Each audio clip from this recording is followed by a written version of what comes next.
दोस्तों नमस्कार।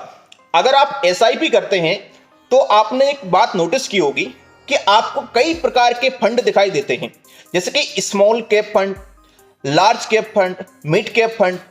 आपने कभी सोचा कि ये फंड के इस प्रकार के नाम क्यों रखे गए हैं और आपको कहां पर इन्वेस्ट करना चाहिए, किस फंड में रिस्क कम होता है, किस फंड में रिस्क ज्यादा होता है और किस फंड में आपको इंटरेस्ट ज्यादा मिलता है। बहुत सारे ऐसे आपके क्वेश्चन होंगे। आज की इस वीडियो में समझेंगे इन तीनों फंड के बारे में। चलिए स्टार्ट करते हैं आज का वीडियो। मेरा नाम है मनीष प्रजापति और मैं आपको इसी प्रकार की जानकारी यहां पर लाता रहता हूं। तो चैनल पर अगर आप न्यू हैं अभी तक, सब्सक्राइब करिएगा और इस वीडियो को लाइक करिएगा। चलिए बढ़ते हैं अपने टॉपिक की ओर। सबसे पहले हम समझते हैं स्मॉल फंड एसआईपी के बारे में। तो स्मॉल कैप फंड को आप समझ सकते हैं कि ये घोड़ा है। अभी आप ये समझिएगा ये घोड़ा हाथी क्या बता रहा है, आपको बिल्कुल सरल भाषा में समझाने के लिए मैंने इनको इस्तेमाल किया है। तो आप स्मॉल फंड कैप को समझ सकते हैं कि ये घोड़ा है, ये बहुत तेजी से दौड़ता है। यानी कि यहां पर अगर आप इन्वेस्ट करते हैं तो आपको रिटर्न काफी हाई मिलते हैं। लार्ज फंड कैप और मिड कैप फंड की तुलना में स्मॉल कैप फंड में जो एसआईपी होती है यहां पर आपको रिटर्न बहुत ज्यादा मिलते हैं। लेकिन ध्यान दीजिए, यहां पर आप लोगों का रिस्क भी ज्यादा होता है, क्योंकि कभी कभी घोड़ों की लगार में गधे भी खड़े होते हैं। तो स्मॉल फंड कैप की एसआईपी होती है, ये एसआईपी आपको रिटर्न बहुत ज्यादा देती है, लेकिन यहां पर आपका जो है रिस्क भी ज्यादा होता है। और स्मॉल फंड कैप में छोटी छोटी कंपनी होती हैं, यहां पर कोई बड़ी कंपनी आपको नहीं मिलती है। नाम से ही आप समझ रहे होंगे, स्मॉल यानी छोटा फंड है, कंपनी भी छोटी छोटी होगी। राइट, ये बात आप समझ गए होंगे कि स्मॉल फंड कैप क्या होता है। अभी हम वीडियो के अंत में बात करेंगे कि आपको किस फंड में इन्वेस्ट करना चाहिए। इसके बाद हम समझते हैं मिड कैप फंड। तो मिड कैप फंड को आप समझ सकते हैं कि ये ऊंट है, ये एक बीच की कंपनी होती है।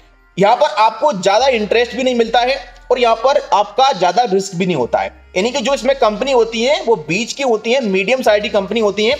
यहां पर आप लोग इसको ऊंट समझ सकते हो, यानी कि ना तो बहुत ज्यादा दौड़ता है ना बहुत ज्यादा कम दौड़ता है, ये एक बीच की कंपनी होती है। इसके बाद हम बात करें अगर लार्ज कैप फंड की, तो जो लार्ज फंड कैप आप नाम से ही समझ रहे होंगे कि एक बड़ा फंड होता है, यहां पर बड़ी बड़ी कंपनी होती है और इसको आप समझ सकते हो कि एक हाथी है।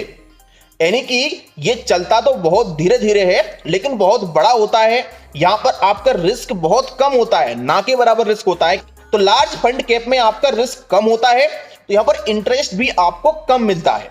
तो लेकिन अगर आप लॉन्ग टाइम के लिए यहां पर इन्वेस्ट करते हो तो आपको इंटरेस्ट काफी ज्यादा मिल जाता है। और लार्ज फंड कैप में बड़ी बड़ी कंपनी होती है, जैसे रिलायंस इंडस्ट्रीज या टाटा मोटर्स, टीसीएस, इस प्रकार की जो कंपनी होती है वो इस प्रकार के फंड में आती है। अब तीनों के तीनों फंड में से हमें किस फंड में इन्वेस्ट करना चाहिए, अब ये समझने से पहले आपके पास ये तीन चीजें होनी चाहिए कि आपके पास पैसा कितना है, टाइम कितना है, आप कितने लंबे समय के लिए एसआईपी कर रहे हैं और आप रिस्क कितना ले सकते हैं।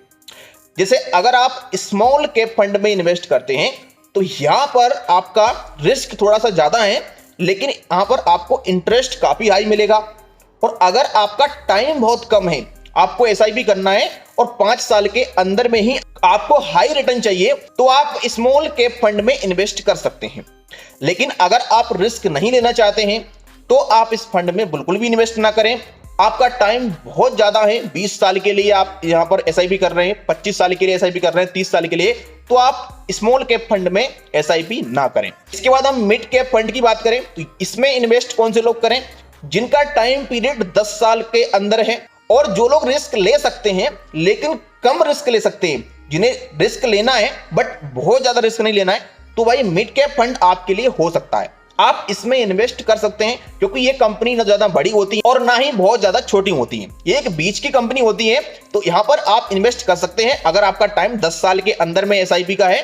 आपके लिए मिड कैप फंड है, लेकिन यहां पर आपको इंटरेस्ट उतना नहीं मिलेगा जितना आपको स्मॉल फंड कैप में मिलेगा। अब हम बात करते हैं लार्ज फंड कैप की। तो लार्ज फंड कैप में आप इन्वेस्ट कर सकते हो अगर आपका टाइम पीरियड 20 साल से प्लस का है, 25 साल, 30 साल, 20 साल, इस प्रकार का टाइम है। अगर आपका एसआईपी आपने करके छोड़ दी, हर महीने कटती जा रही है और आपका लॉन्ग टाइम है, तो आपके लिए यहां पर लार्ज फंड कैप बेस्ट होते हैं। लेकिन यहां पर आपको जो इंटरेस्ट मिलेगा वो बहुत जल्दी देखने को नहीं मिलेगा और स्मॉल कैप फंड और मिड कैप फंड की तुलना में थोड़ा सा कम देखने को मिलेगा, लेकिन यहां पर आपका रिस्क भी कम होगा।